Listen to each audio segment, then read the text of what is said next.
بیان کریں گے روحانی توجہ کا اثر۔ پیشوا حضور سید دو جہاں صلی اللہ علیہ وسلم کے امتی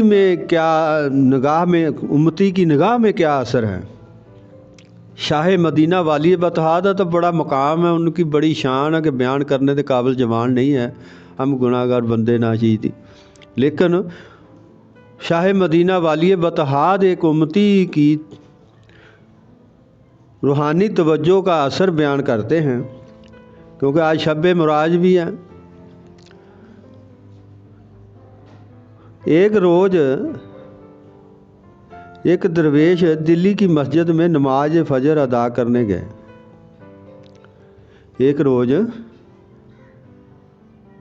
ایک درویش دلی کی مسجد میں نماز فجر ادا کرنے گئے، وہاں ان کی ملاقات ایک صوفی صاحب سے ہوئی۔ صوفی صاحب کو مدت سے نماز میں لذت حاصل نہیں ہو رہی تھی۔ صوفی صاحب کو مدت سے نماز میں لذت حاصل نہیں ہو رہی تھی، وہ سجدے میں حضوری کے خواہش مند تھے۔ صوفی صاحب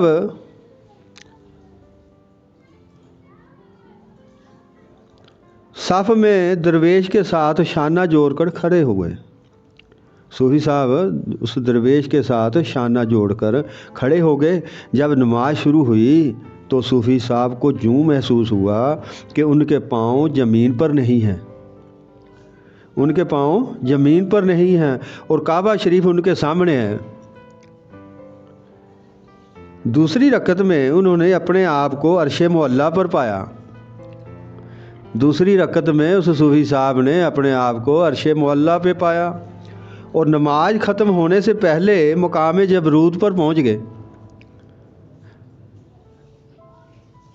کیا سمجھے؟ نماز ختم ہونے سے پہلے مقام جبروت پر پہنچ گئے۔ جب نماز ختم ہوئی تو صوفی صاحب کی حالت غیر ہو چکی تھی، کیونکہ انہوں نے سفر بہت کر لیا، تھک گئے، تھکاوٹ ہو گئی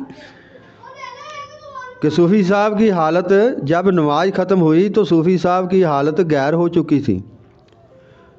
آپ کو اس درویش نے سہارا دیا اور فرمایا، صوفی صاحب لذت سفر میں ہے، قیام میں نہیں۔ لذت سفر میں ہے، قیام میں نہیں۔ ایک جگہ کھڑے رہ کر تو حیوان بھی تنگ پڑ جاتے ہیں، آپ سالوں سے ایک جگہ مقیم ہیں۔ صوفی صاحب نے اس درویش کو ایسا دریا کہا کہ جس کا کوئی ساحل نہ ہو، اور آپ وہ شہباز تھے کونین جس کے بازو ہوتے ہیں۔ آپ وہ شہباز تھے کونین جس کے بازو ہوتے ہیں۔ یہ ہے روحانی توجہ کا اثر، یہ ہے امت محمد مصطفیٰ صلی اللہ علیہ وسلم، حضرت پیشوا سید دو جہاں حضرت محمد مصطفیٰ صلی اللہ علیہ وسلم کے امتی کا مقام، کہ امتی پہ نگاہیں، جب دیکھو نا کیسی روحانیت، امتی نو کیسی روحانیت عطا کہ وہ توجہ کر رہا دوسرے کی طرف، کہ وہ سفر کتنا سفر طے کرا دیا ایک ہی نماز میں، صرف ایک شانہ جوڑ کر کھڑے تھے اس کے ساتھ ہیں۔ پھر ادھر بنتا ہے نا جہاں پہ بات کرنی کہ خدا کے بندے خدا نہیں ہوتے مگر خدا سے جدا بھی نہیں ہوتے۔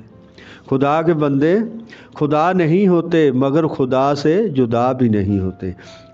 اللہم صلی علی سیدنا محمد وعلی آل سیدنا محمد بارک وسلم۔ شب معراج تمام امت مسلمانوں مبارک ہو۔